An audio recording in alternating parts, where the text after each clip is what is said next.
आखिर माता सीता ने लक्ष्मण को क्यों निगल गई? चलिए जानते हैं इस कहानी को पूरे विस्तार से।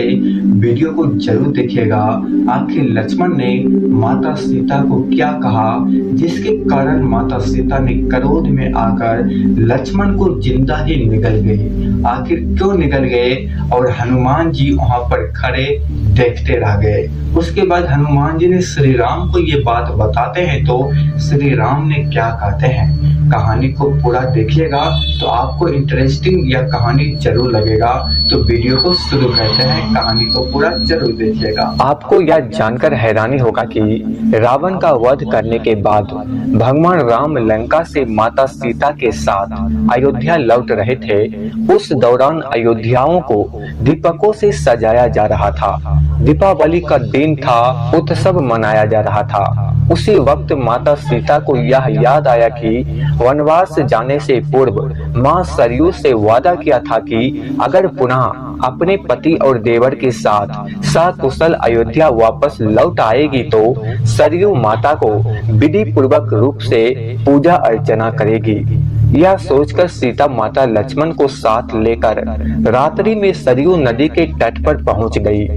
उन्होंने सरयू की पूजा करने के लिए अपने देवर लक्ष्मण से जल लाने के लिए कहा। लक्ष्मण जी जल लाने के लिए घड़ा लेकर सरयू नदी में उतर गए। वे जल भर ही रहे थे कि तभी अचानक सरयू नदी के भीतर से औघासुर नाम का एक राक्षस निकला जो लक्ष्मण जी को निगलने के लिए आगे बढ़ा। लेकिन तभी भगवती सीता ने यह दृश्य देखा और उन्होंने लक्ष्मण को बचाने के लिए औघासुर के निगलने से पहले स्वयं लक्ष्मण को निगल गई। लक्ष्मण को निगलते ही सीता और लक्ष्मण का शरीर जल के समान एक तत्व में बदल गया। हनुमान जी एक पेड़ के पीछे छिपकर ये सब दृश्य देख रहे थे।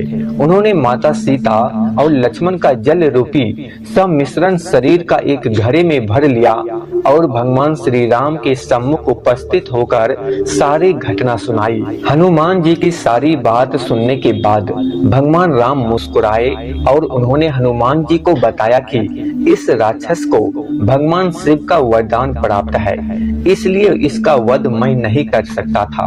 भगवान शिव के इस वरदान के अनुसार औघासुर का वध तभी किया जा सकता है जब सीता और लक्ष्मण का शरीर एक होकर किसी तत्व में बदल जाए और हनुमान उस तत्व का उपयोग एक शस्त्र के रूप में करे।